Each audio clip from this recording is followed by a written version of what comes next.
Okay, good morning, everyone. So we're starting the new sub-sugya of Machat Shabbat, little Masechet.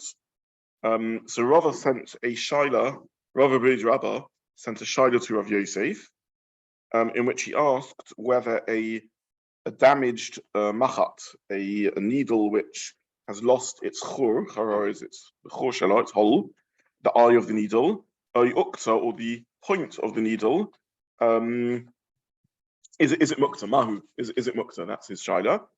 And Rav Yosef answers him by saying that our Mishnah teaches us that the Machat's function, a function, the function, a possible function, I mean, that's really part of the sugya, but certainly a function of the Machat is little Masechet. The reason why a needle is not Muktza is because it can be used for, is used for extracting thorns, and therefore, if that's its function, then why should it become Muktza? It's true, it's no longer a good sewing needle, but it's still a good coat removing needle, and therefore it shouldn't become Muktza just because it's lost its eye or its point. Then the Gemara asks a question on this from Hilchos Tumah and Tara, in which you see a needle which has lost its eye or its point is tahor.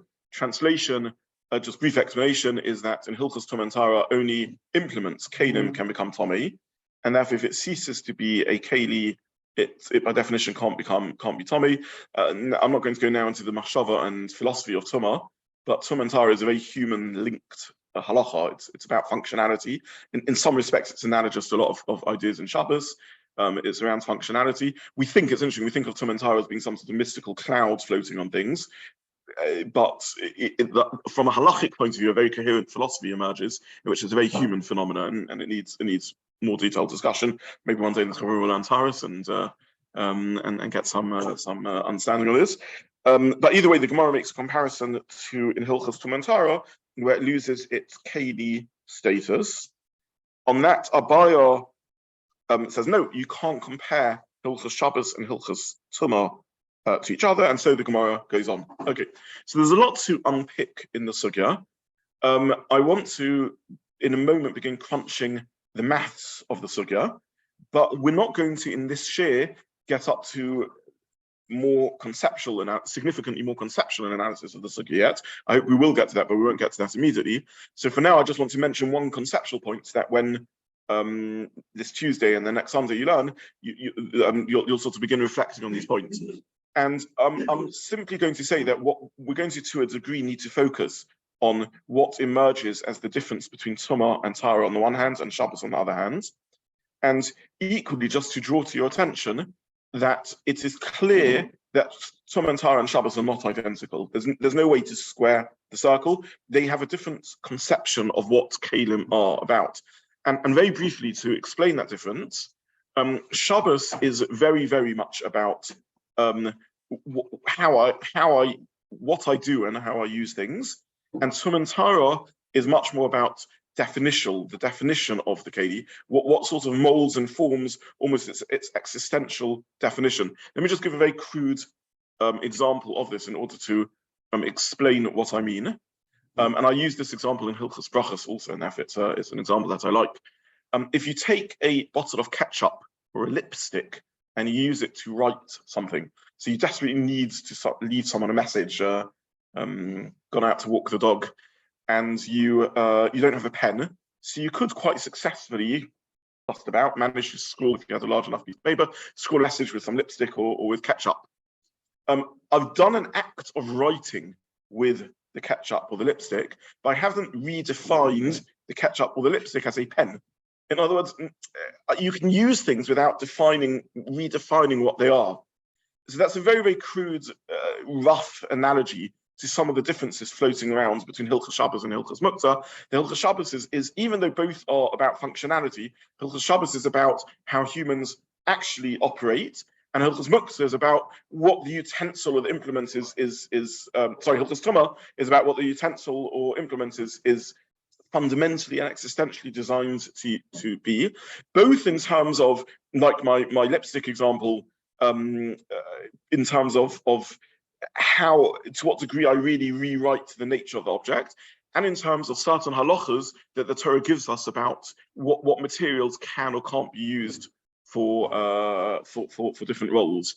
So in Tum and Tara, it's going to be very important. For example, there's a whole series of halachas about material. So a Kelim made in a certain way will never become tumah because it's too insignificant, so the material isn't one designed for that sort of use. And in Hilchos Shabbos, all of that would be completely irrelevant.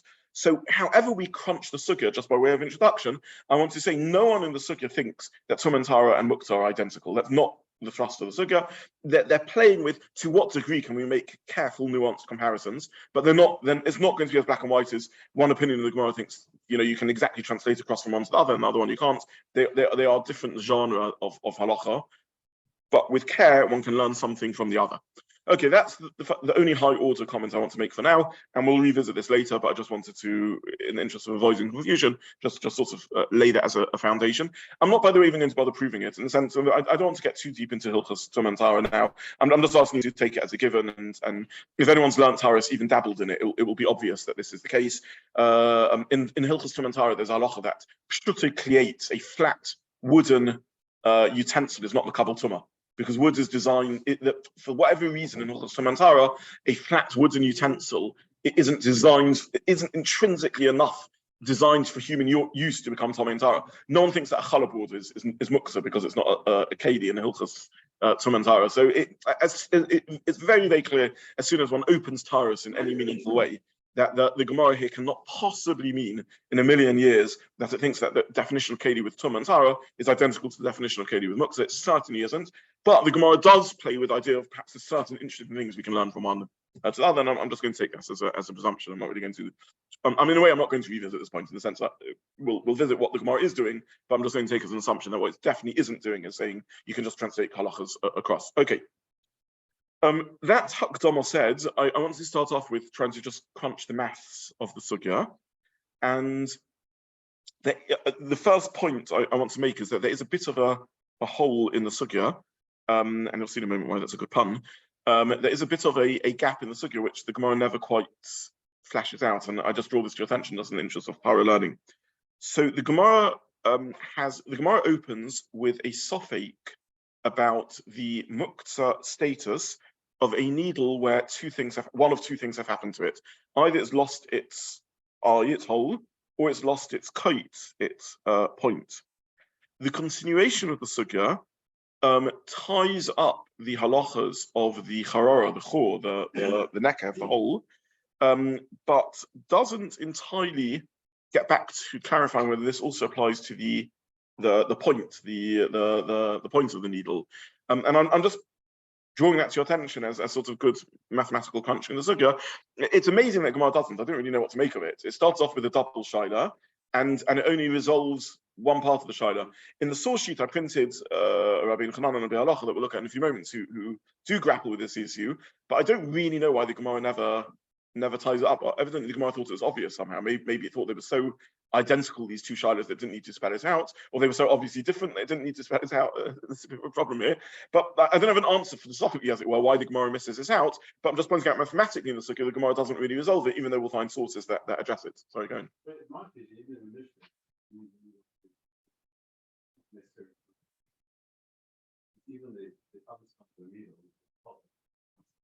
Yes. So okay. So if we go to sources, let me put that comment on hold, and we'll just look at the sources, and then I'll come back to that. Sorry, so another hand up. Sorry, Adam. Yeah. I was going to say that the nature of the question, the fact that it focuses on the whole, the initial thought was perhaps without the pointer you can't remove. And I didn't ask on the pointer because without the pointer it's maybe not good to be different. Then you've got a problem. Yeah. Okay. So what we really have here is really what comes out conceptually out of this mathematical problem, that you could argue either way, and it's very hard to know which way to argue. You could argue it doesn't mention the loss of the points because in terms of thorn removal, the point is irrelevant, and therefore it's obvious that way around. Or you could argue that it's obvious there is Muktza because the whole reason why it shouldn't be Muktza is because it's useful for thorn removal. But without the point, you can't remove it. You can't use it for thorn removal. And there's no scientific way to answer this question, because really it gets down to how blunt has the needle become, and how thick a piece of wire that I think Rabbi Zobin explained how it works. They used to, sorry? Yeah, so they used to have wire, and they used to snip the wire into little pieces, and then they used to drill a hole in one end and sharpen the other ends, and that's how they made a pin, a needle. Now, how thick is this needle? Is it, even at its blunt point, sharp enough that you would use it for thorn removal? That was the only sharp objects they had access to. In which case, as per Karen, the Gemara doesn't mention the bluntness because it's not irrelevant. It's obviously not Muktza. Or it's obviously identical, but doesn't affect the functionality of the thorn with respect to coat. Or the other way around, it obviously is Muktza, because the whole saving grace of this ruined needle is you can use it for coat, and if it's blunt, you can't use it for coat. It's just amazing the Gemara doesn't bother spelling it out, but evidently he thought it was obvious. Well, we just don't know which way around was obvious. Yeah.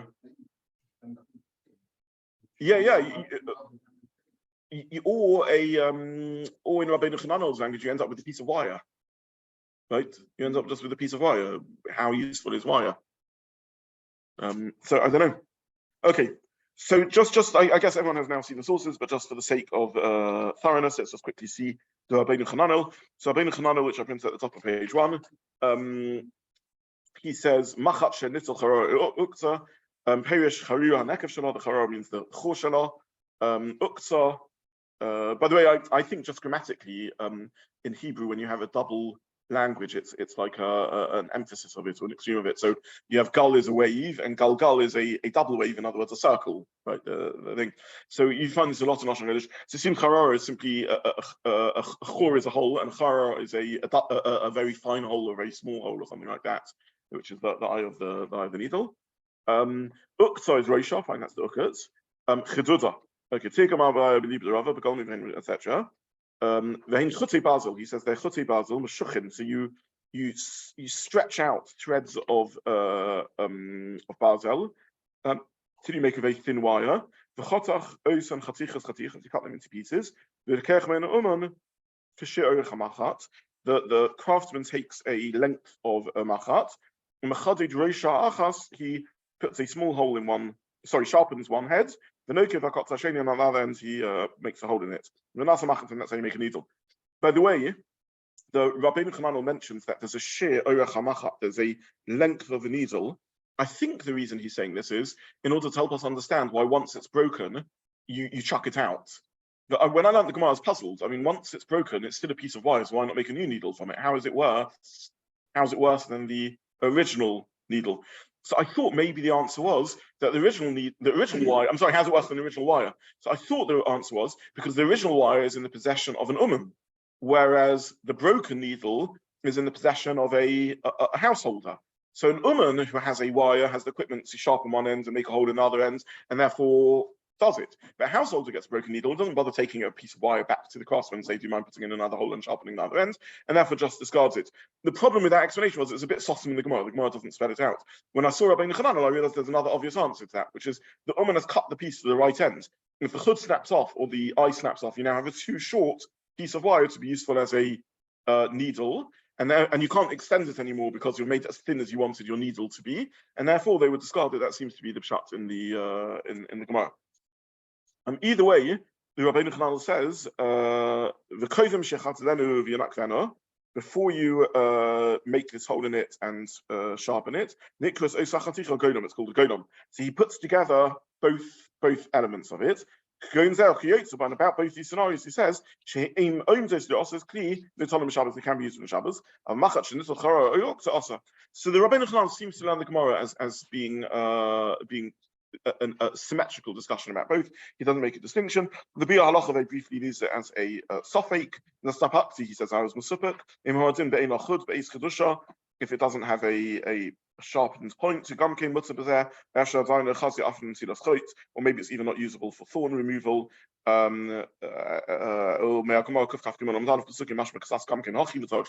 Mishbra's shikol hadas is that this remains an unresolved shaila, but he thinks the nuance of the language of the Gemara implies that without a point, it's useless.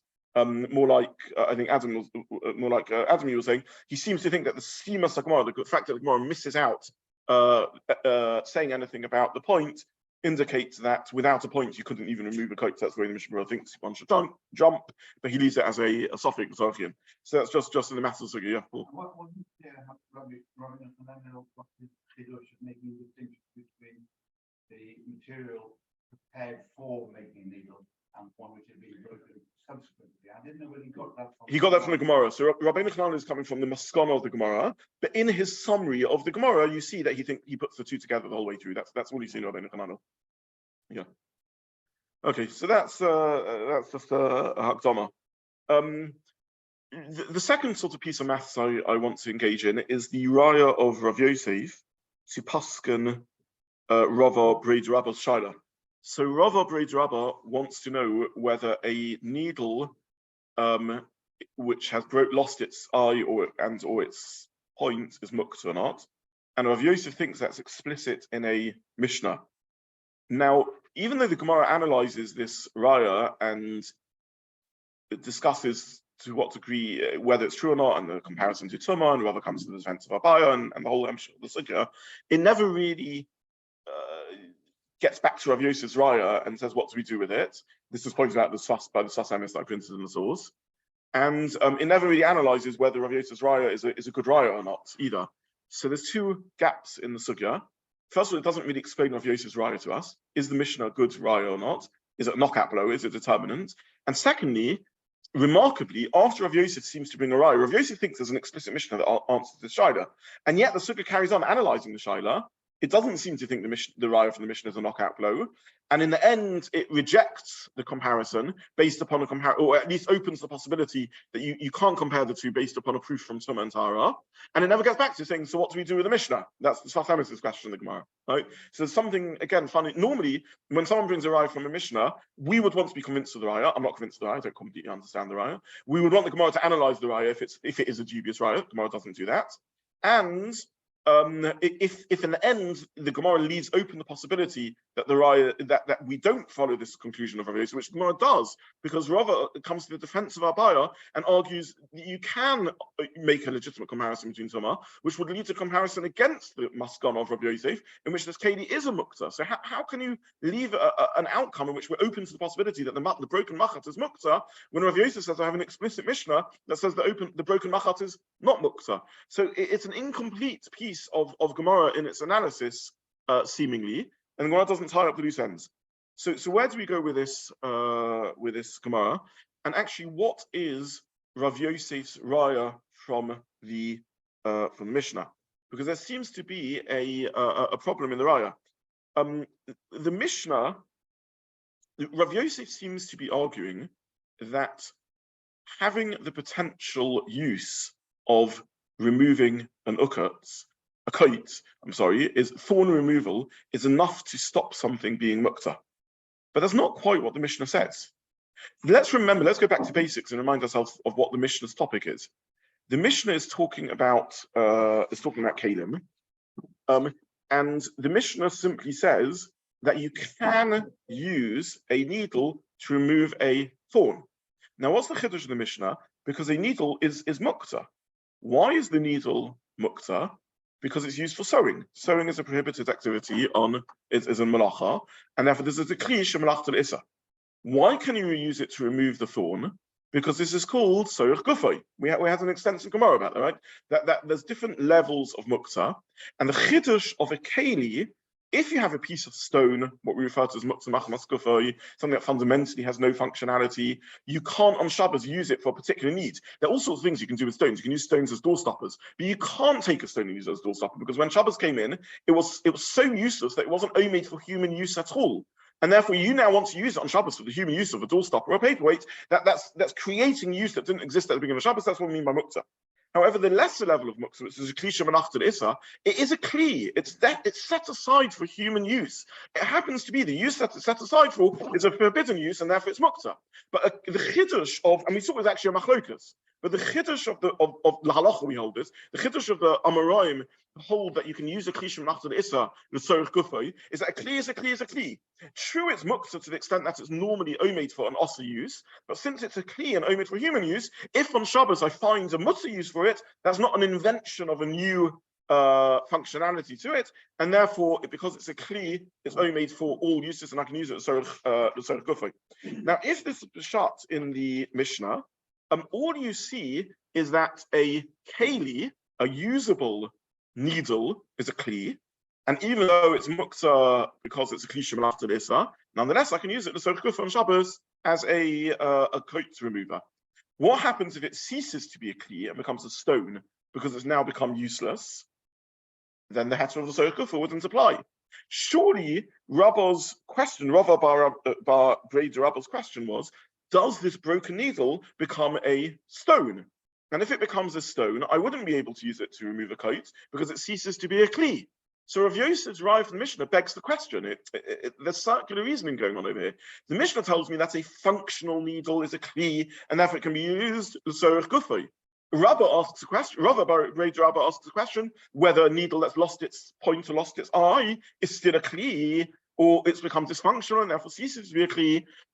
The fact that it could be used as a coat is only if it's a kli, then it can be used as tzorech gufay. But if it ceases to be a kli, then it's the same as often. If I happen to find in my garden a very sharp stone, can I use that sharp stone to remove a thorn? The answer is no, because it's muktza machmas gufay. So Rav Yosef hasn't answered Rabba's question. So there's two ways to jump in answering this. Is everyone with me? Does this? Well, Yeah, isn't his answer that it is still? That's his answer. It's the kli still. That is his answer, but where does he see that in the Mishnah? What evidence do you have in the Mishnah? All the Mishnah says is that a machat, which is a kli, can be used as tzorech gufay as a coat remover. It doesn't tell us anything about a broken machat, whether a broken machat is a stone or still a kli. If it's still a kli, then of course you can use it as a coat. If it's a stone, of course you can't use it as a coat remover.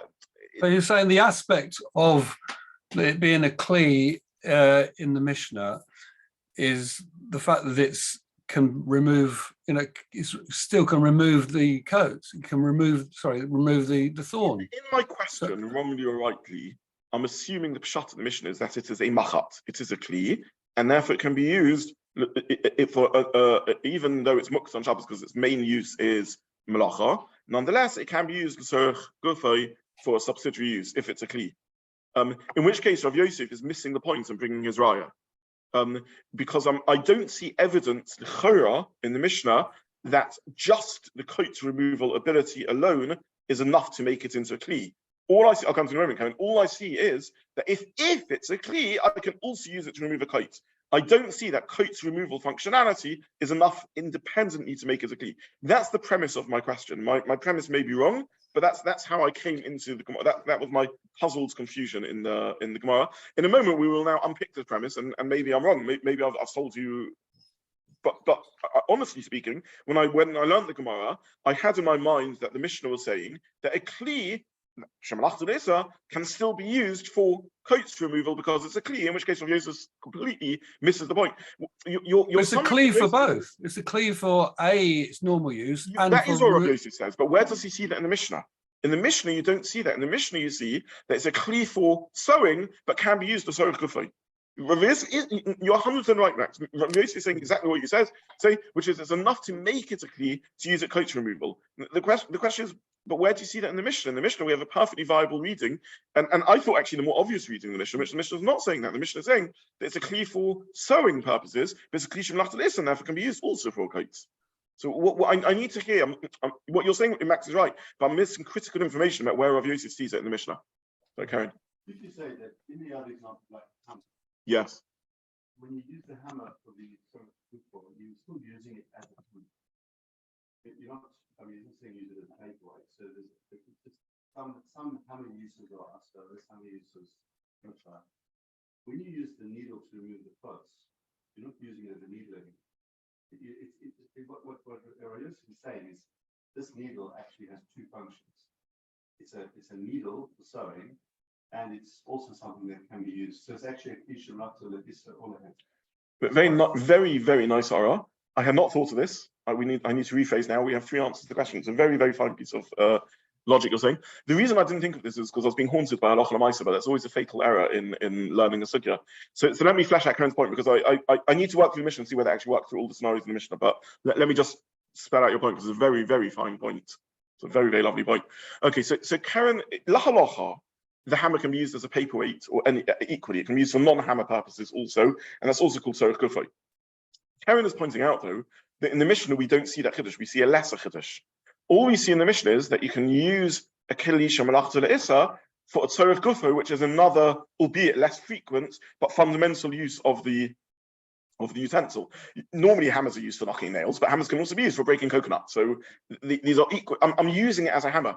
So if we go with that chiluk, which isn't the halacha, but is a reasonable chiluk in reading the Mishnah, I need to work through all the cases of the Mishnah and see whether your theory is correct or not. But let's say the Mishnah is only teaching me that you can do something with tzorech gufay when I find an alternative use for which the kli is designed, albeit less frequently used, and that's the head of the tzorech gufay, then we have a problem with the machat.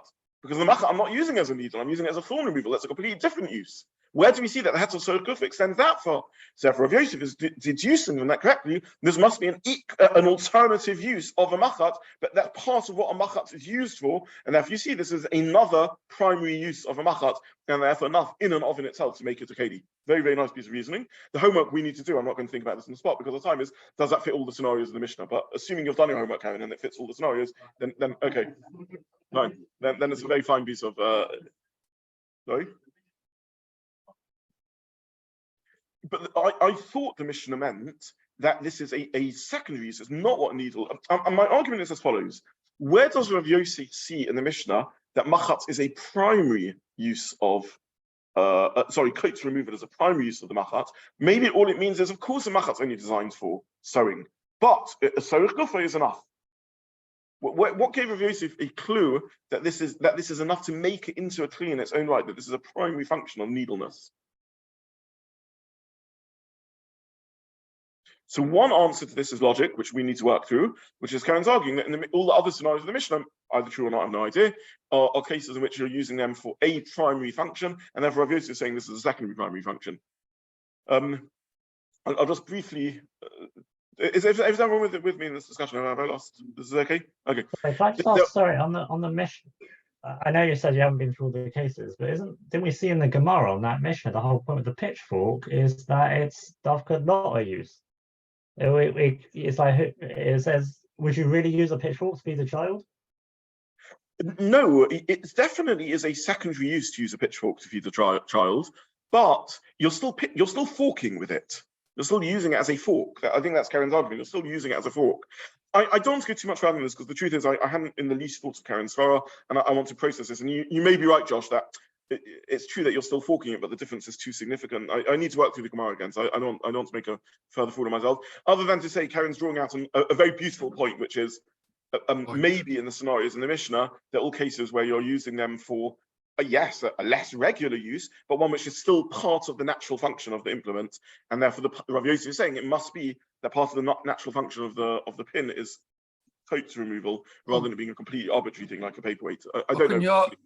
Can you argue the other way, that why does it need to give all these different cases? There must be something different about the machat, that it's not for that reason. Yeah, it's also a good point.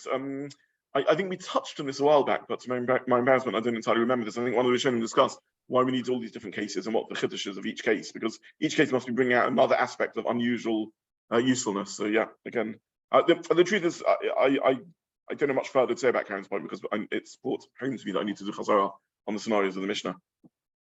Sorry, did I see a hand up? Is my hand up? Okay. We run out of time, so maybe I'll stop there.